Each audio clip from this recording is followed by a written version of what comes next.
On s'est déjà tous demandé ce qui se passe vraiment derrière les portes d'un bilan de compétences.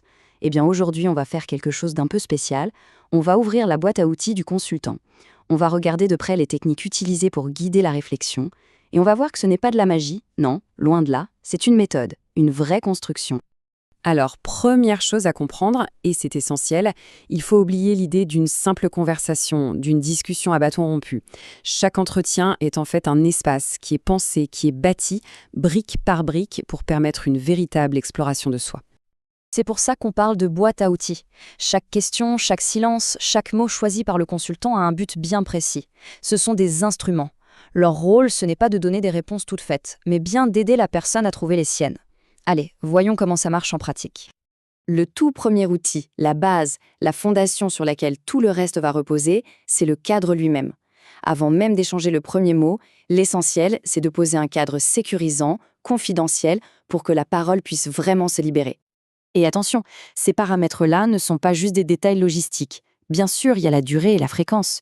Mais le cœur du réacteur, c'est la confidentialité absolue et l'atmosphère sans aucun jugement. C'est ça, et uniquement ça, qui permet de construire la confiance nécessaire pour se livrer.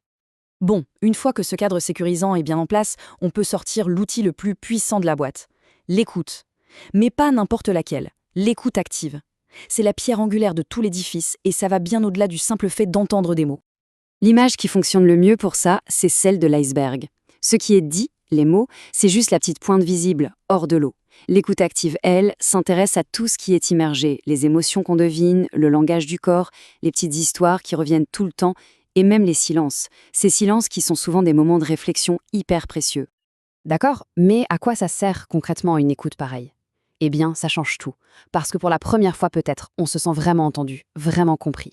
On a la liberté d'explorer ses pensées, même les plus confuses, en sachant qu'en face, elles seront accueillies avec respect.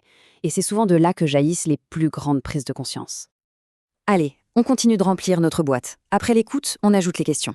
Et là, attention, on est à l'opposé d'un interrogatoire. Ces questions sont conçues comme des outils pour aider à dessiner une carte de la pensée, pour mettre de l'ordre dans les idées et éclairer de nouveaux chemins. Mais alors, quel est leur but en réalité ? Surtout pas de trouver la bonne réponse. Non, chaque type de question a une fonction bien spécifique pour faire avancer le schmilblick, pour faire progresser la réflexion. Prenons les questions ouvertes.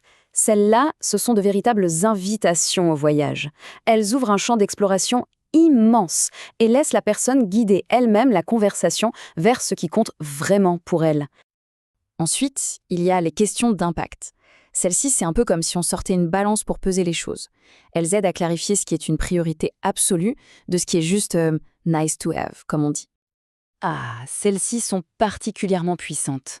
Les questions de projection, elles servent à se déconnecter des contraintes du présent. Elles ouvrent la porte de l'imagination pour aller sonder les aspirations profondes, ce qu'on désire vraiment, si tout était possible. Et voici la version ultime de cet outil, la fameuse question miracle. C'est une technique redoutable pour court-circuiter le oui mais et toutes nos hésitations. En décrivant ce futur idéal, on révèle souvent avec une clarté incroyable ce qui nous manque le plus, ici et maintenant. Passons maintenant à un outil plus subtil, mais tout aussi crucial, la reformulation. C'est ce que l'on appelle l'effet miroir. Le consultant va simplement tendre un miroir pour que la personne puisse voir ses propres pensées, mais avec un peu plus de clarté. Prenons une situation hyper classique. Une personne exprime une envie de changement, mais c'est vague, c'est flou. Je veux autre chose, mais je sais pas quoi. C'est un point de départ très fréquent. Et voilà comment l'effet miroir fonctionne. Le consultant ne propose rien, il ne conseille rien. Il se contente de reformuler avec ses propres mots. Ça permet de valider la compréhension, bien sûr, mais surtout, ça permet à la personne d'entendre sa propre pensée. Et rien que ça, souvent, ça suffit à la faire avancer. Au fil d'une conversation riche, on peut vite se perdre un peu. C'est là qu'interviennent les synthèses. Elles fonctionnent comme des balises sur un sentier de randonnée pour marquer le chemin parcouru et vérifier qu'on va dans la bonne direction. On les utilise surtout à deux moments. Une petite synthèse en cours de route pour s'assurer qu'on est bien sur la même longueur d'onde, et puis une autre, plus complète, à la fin pour bien ancrer les découvertes du jour et préparer la suite.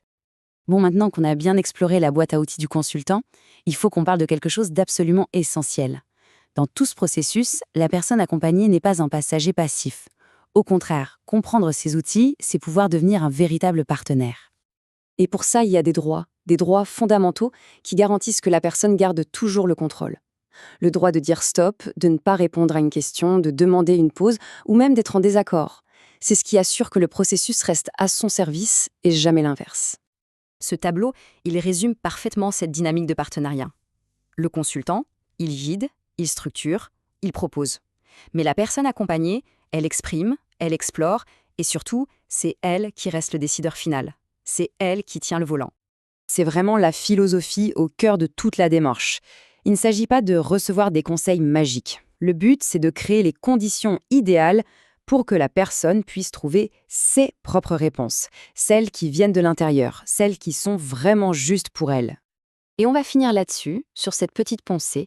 Et si, finalement, l'objectif d'un bilan de compétences, ce n'était pas de trouver un chemin qui existerait déjà, bien caché quelque part, mais plutôt de se donner les outils, la confiance et la clarté pour construire soi-même son propre chemin, pas à pas.